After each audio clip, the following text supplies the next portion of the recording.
Welcome to the news in brief from Graphic Online. In today's headlines, Joy News Militia documentary misleading government. I regret assaulting Sam George. Remove posters, banners from unauthorized places. In the details, the government says a documentary produced by Joy News, which alleged that a militia had been uncovered training and operating at a security zone with permission from the current administration, was misleading. At a briefing Friday in Accra, the Minister of Information, Mr. Kojo Oppong-Nkrumah, said the documentary titled Militia in the Heart of the Nation carried a number of significant misrepresentations.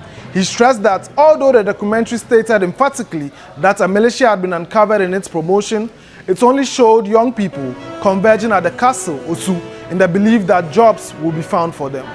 Mr. Oppong-Nkrumah further urged the producer of the documentary, Manasseh Azuri Awuni, to avoid such unprofessional behaviors in the future, given that the narrative in its advertisement did not support the footage aired.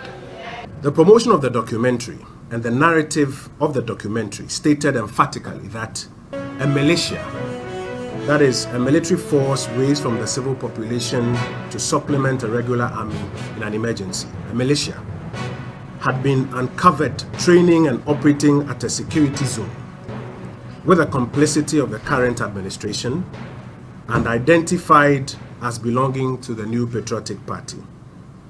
Surprisingly, the 20-minute documentary does not show any evidence of such a militia or a vigilante group training or operating at a security zone. A member of the National Security SWAT team, captured in an amateur video assaulting a member of parliament, says he was not aware that his victim, Mr. Sam George, was a legislator.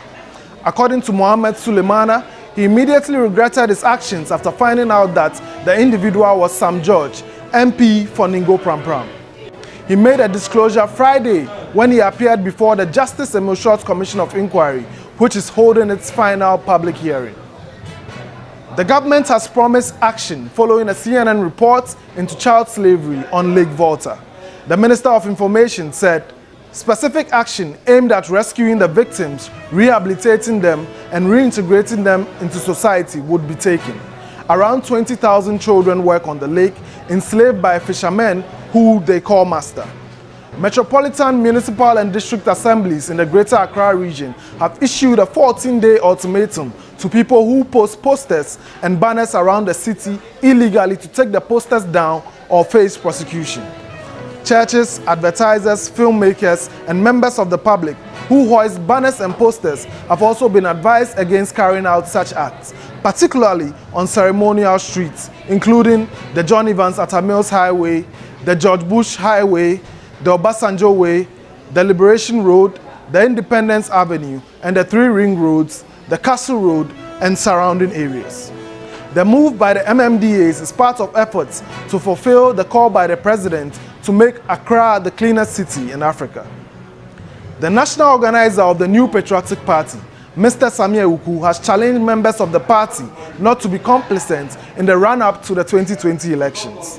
He told party members and supporters to campaign more vigorously than they did for the 2016 elections based on the positive records the NPP had achieved in various sectors of Ghana's economy.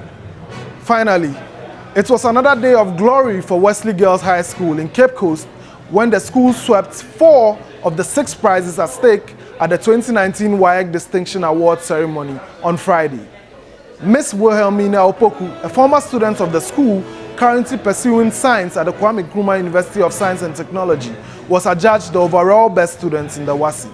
In addition, she also emerged the best candidate for the General Science program. For more details in the stories you've heard in this broadcast, log on to www.graphic.com.gh.